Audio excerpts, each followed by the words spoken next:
ونسلم على رسوله الكريم أما بعد فأعوذ بالله من الشيطان اللعين الرجيم بسم الله الرحمن الرحيم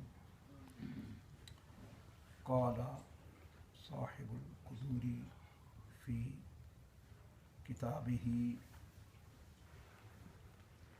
فإذا اطمأن ساجدا كبر واستوى قائما على صدور قدميه ولا يقعد ولا يعتمد بيديه على الأرض۔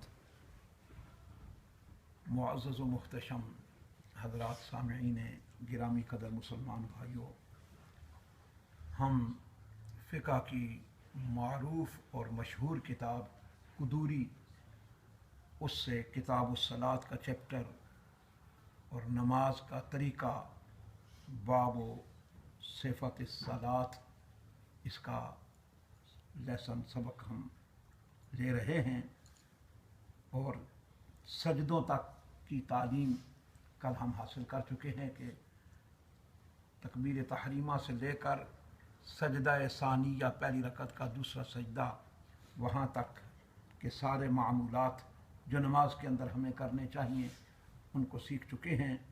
جب دوسرا سجدہ مکمل ہو جائے، فرمایا فَإِذَا اطْمَأَنَّ سَاجِدًا، جب اطمینان کے ساتھ دوسرا سجدہ ادا ہو جائے، کبّرہ، پھر تکبیر کہے، وَاسْتَوَى، اور سیدھا ہو جائے، قائماً، کھڑا، علی صدور قدمیہ، اپنے پاؤں کے پنجوں پر زور ڈالتے ہوئے کھڑا ہو، اپنے پاؤں کے پنجوں پر جو ہے وہ واپس کھڑا ہو۔ فرماتے ہیں کھڑے ہوتے ہوئے لا یقعد، بیٹھے نہیں، پھر سجدے سے سیدھا کھڑا ہونا ہے، یہ نہیں ہے پہلے بیٹھے پھر اٹھ کے، ولا یعتمد بیدیہ علی الارض، اور نہ ہی زمین کا سہارا لے کے اٹھے، بغیر زمین کے سہارا لیے گھٹنوں پہ ہاتھ ہیں، وہیں سے سیدھا، اگر عمر رسیدہ ہے، بڑھاپا ہے، بیماری ہے، تو عذر کی وجہ سے شریعت تو بہت ساری گنجائش دیتی ہے، عذر سے ہٹ کے نوجوان بندہ ہے تو وہ بھی زمین سے ایسے سہارا لے کے اٹھ رہا ہے، تو نہ زمین کا سہارا لے، نہ ہی اٹھتے ہوئے وہ دوبارہ بیٹھے، سجدے سے بیٹھ کے پھر اٹھے، ایسا نہیں ہے، ڈائریکٹ اٹھنا ہے، سجدے سے سیدھا اٹھنا ہے۔ اور میں نے کل آپ کو بتایا تھا سجدے میں جاتے ہوئے جو عضو زمین کے زیادہ قریب ہے اس کو پہلے زمین پہ رکھے، واپسی اس کے الٹ کر لینا ہے، واپسی کرتے ہوئے کیا کریں گے، الٹ کر لیں گے، جو سب سے دور ہے اس کو پہلے اٹھائے اور جو سب سے قریب ہے وہ سب سے آخر میں اٹھے گا۔ تو زمین سے سب سے دور کون سا حصہ ہے ہمارا جسم کا؟ پیشانی، پیشانی، پھر ناک، پھر ہاتھ، پھر گھٹنے۔ سمجھ آ گئی ہے؟ یہ آتے اور جاتے دونوں طریقے ہیں نا، جاتے ہوئے جو سب سے زیادہ قریب ہے اس کو زمین پہ رکھنا ہے، جو سب سے زیادہ قریب ہے اس کو کیا کرنا ہے، زمین پہ۔ اٹھتے ہوئے جو سب سے دور ہے ہم اس کا پازیٹیو جو ہے وہ اس کا الٹ کر لیں گے، جو ہم نے پہلے کیا ہے عمل اس کا الٹ کریں گے، تو ہم بالکل سنت کے مطابق جیسے ہمیں حکم ملا ہے اس کے مطابق ہم سجدے سے اٹھ جائیں گے، اور اٹھتے ہوئے نہ تو بیٹھنا ہے اور نہ ہی زمین کا بغیر کسی عذر شرعی کے سہارا لینا ہے۔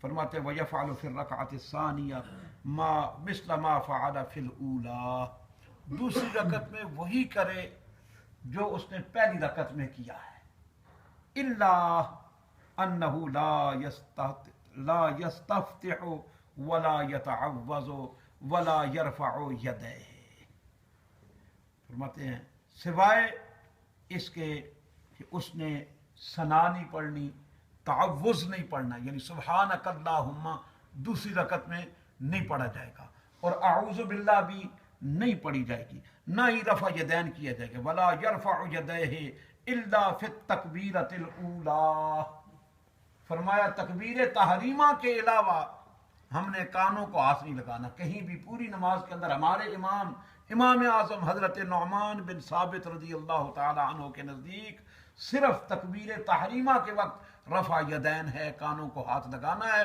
اس کے بعد کہیں بھی پوری نماز کے اندر، ہاں وتر کے اندر تیسری رکعت میں دعائے قنوت کی پڑھنے کی وجہ سے وہ رفع یدین ہے، اس کے علاوہ کہیں بھی رفع یدین نہیں ہے۔ یا عیدین کی نمازوں میں کیا ہے؟ رفع یدین ہے. بس یہ تکبیر اولا اور جو ہے جنازہ کی تکبیر اولا اور اسی طرح وطر اس کے اندر تیسری رکعت میں اور عیدین کی تکبیریں ان کے لیے رفع یدین ہے ہمارے امام صاحب کے نزدیک.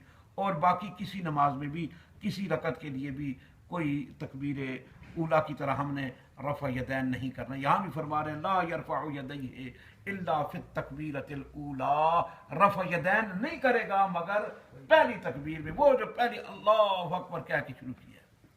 فرماتے ہیں فاذا رفع رأسہ من السجدۃ الثانیۃ فی الرکعۃ الثانیہ، جب دوسری رکعت مکمل ہو جائے. اب باقی کوئی نہیں بتایا کہ کھڑے ہو کے کیا کرنا ہے، وہی کرنا ہے اعوذ ثنا سبحانک اللہ اور تعوذ اعوذ باللہ یہ نہیں پڑھنا ہے. اس کے بعد بسم اللہ پڑھیں گے، سورہ فاتحہ پڑھیں گے، اس کے ساتھ چھوٹی 3 آیتیں یا ایک بڑی آیت یا ایک چھوٹی سورت کی تلاوت کریں گے. اس کے بعد اللہ اکبر کر کے رکوع میں، رکوع کی جو ترکیب جو طریقہ بتا دیا گیا اس کے مطابق رکوع ہوگا، پھر سیدھے کھڑے ہو کے پھر پہلے سجدے میں جائیں گے، پھر سجدے سے جلسے میں بیٹھیں گے، پھر دوسرا سجدہ ہوگا. یعنی جو پہلی رکعت کا طریقہ کار کیا ہے ثانی دوسری رکعت میں بھی ویسا ہی کیا جائے گا. اور جب دوسری رکعت کا دوسرا سجدہ ادا ہو جائے تو اب فرماتے ہیں افترش رجلہ الیسریٰ، بائیں پاؤں کو بچھا لے، فجلس علیہا، اس کے اوپر بیٹھے. بائیں پاؤں کو زمین کے اوپر بچھائے اور اس کے اوپر بیٹھے. وَنَصَبَ الْيُمْنَىٰ نَصْبًا، اور دائیں پاؤں کو کھڑا کرے. دائیں پاؤں کو کیا کر لے؟ یہ ہے قعدہ میں بیٹھنے کا طریقہ. قعدہ میں بیٹھنے کا طریقہ کیا ہے کہ بائیں پاؤں کو زمین پہ بچھایا جائے اور اس کے اوپر بیٹھے اور دائیں پاؤں کو سیدھا کھڑا کیا جائے. دائیں پاؤں کو کیا کیا جائے؟ سیدھا کھڑا کیا جائے. اور فرماتے ہیں وَوَجَّهَ أَصَابِعَهُ نَحْوَ الْقِبْلَةِ، پاؤں کی انگلیوں کا منہ جو ہے وہ قبلے کی طرف کرے جتنا ممکن ہو. جس پاؤں پہ بیٹھا ہے اس پاؤں کی بھی انگلیوں کا رخ قبلہ کی طرف ہونا چاہیے، اور جو پاؤں کھڑا ہے اس پاؤں کی بھی انگلیوں کا رخ قبلہ شریف کی طرف ہونا چاہیے. وَوَضَعَ يَدَيْهِ عَلَى فَخِذَيْهِ، اور رکھے اپنے دونوں ہاتھ دونوں رانوں کے اوپر. گھٹنوں کے اوپر نہیں، فاخذ کہتے ہیں ران کو. ہم لوگ عموماً نماز میں دیکھا ہے کہ لوگ کعب کے اوپر اس کو یہاں گھٹنے کے اوپر جو ہے وہ ہاتھ رکھ لیتے ہیں. تو گھٹنے کے اوپر ہاتھ نہیں رکھنا، گھٹنے کے اوپر ہاتھ یہاں ران کے اوپر رکھنا ہے تاکہ ہاتھ کی انگلیوں کا رخ بھی قبلے کی طرف ہو جائے. ہاتھوں کی انگلیوں کا رخ بھی کدھر ہو جائے؟ قبلہ شریف کی طرف ہو جائے. اس وجہ سے یہاں ہاتھ رکھنا ہے، نہ کہ یہاں یہ نیچے. عموماً دیکھا ہے کہ لوگ ایسے آگے گھٹنے جیسے رکوع کی حالت میں ہاتھ رکھتے ہیں، ایسے رکھ لیتے ہیں. تو یہ رکھنا غلط ہے. یہ ہاتھ رکھنا کیا ہے؟ غلط ہے. یہاں ہاتھ رکھنے ہیں. تو اب یہاں جب ہاتھ رکھ لیے ہیں وَيَبْسُطُ أَصَابِعَهُ، اپنی انگلیوں کو پھیلائے کعبہ کی طرف نحو القبلۃ ثم يتشهد. اب جب بیٹھ گیا ہے، بیٹھنے کا پورا طریقہ بتا دیا گیا ہے. پھر ریپیٹ کر دیتا ہوں. بایاں پاؤں بچھایا جائے، انگلیوں کا رخ قبلہ کی طرف ہو جائے. دایاں پاؤں کھڑا کیا جائے، اس کی بھی انگلیوں کا رخ قبلے کی طرف ہو. بیٹھ جائے اور ہاتھوں کو رانوں کے اوپر رکھے، گھٹنوں کے اوپر نہ رکھے. جب اس طرح بیٹھ جائے تو ثم یتشہد، اب تشہد شروع کر دے. اب کیا کرے؟ تشہد پڑھنا شروع کر دے. والتشہد، اور تشہد کے کلمات کیا ہیں؟ ان یقول التحیات للہ والصلوات والطیبات السلام علیک ایھا النبی ورحمۃ اللہ وبرکاتہ السلام علینا وعلی عباد اللہ الصالحین اشہد ان لا الہ الا اللہ واشہد ان محمدا عبدہ ورسولہ. یہ کلمات ہیں جناب تشہد کے، یہ پڑھنے ہیں. ولا یزید علی ھذا فی القعدۃ الاولی، فرماتے ہیں پہلے قعدے میں ان لفظوں سے زیادہ نہیں پڑھنا ہے. ان لفظوں سے زیادہ پہلے قعدہ کے اندر درود شریف نہیں پڑھنا ہے. اگر درود پڑھا تو سجدہ سہو لازم آ جاتا ہے. ہمارے امام صاحب کے نزدیک، امام اعظم ابو حنیفہ کے نزدیک سجدہ سہو لازم آ جائے گا اگر انہوں نے پڑھ لیا. اور اگر یہ ترک ہو جائے تو یہ ترک واجب ہے، پھر بھی سجدہ سہو لازم ہے۔ یہ تحیات میں بیٹھ کے تشہد کا پڑھنا یہ واجب ہے، اگر ترک ہو جائے چھوٹ جائے تو سجدہ سہو کرنا پڑے گا۔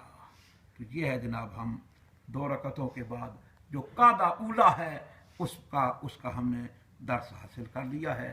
انشاءاللہ کل ہم بقیہ اس نماز کے بقیہ چیپٹر کو انشاءاللہ چھیڑیں گے اور اس کو اختتام تک پہنچائیں گے۔